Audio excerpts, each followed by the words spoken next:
Jom kita pergi makan dulu, kita pergi makan dulu. Makan dulu. Jap. Phone aku tu. Phone aku.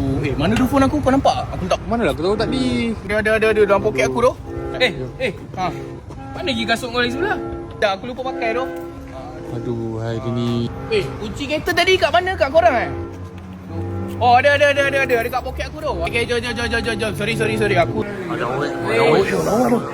Aku nak bubur ayam muis.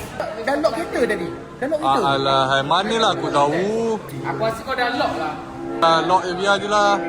Aku ada apa ni? Ayam goreng Kau ada bubur man. Bubur, okey. Ambil tu. Itu kau ingat pula. Man, sipar kau mana man? Aku ingat kedai Melayu kena buka sipar kat luar. Bukan man.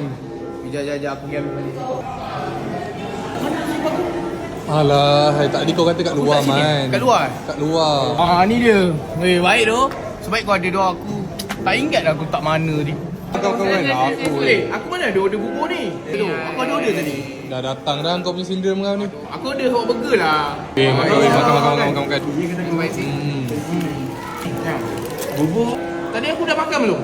Kau ni pelupa ke hilang ingatan kau ni? Apa man? Kau punya ni apa? Cinggap? Oh yelah. Macam lagi 3 Jumaat je ni. Ni dah bayar tadi? Belum lagi. Tapi tak apa. Aku bayarkan. Aku tahu kau tak bawa duit je. Kau dengan pelupa kau macam ni, kau memang tak ayah aku. Aku nak bayar ni. Ini aku dah gaji tu. Sedap tu. Sedap doh ayam muis ni. Jap. Imam ni Maiman. Hero. Tunggu lama je. Sorry doh, kita lupa. Sorry, nak ambil Rahman. kau. Aduh. Korang siapa lah?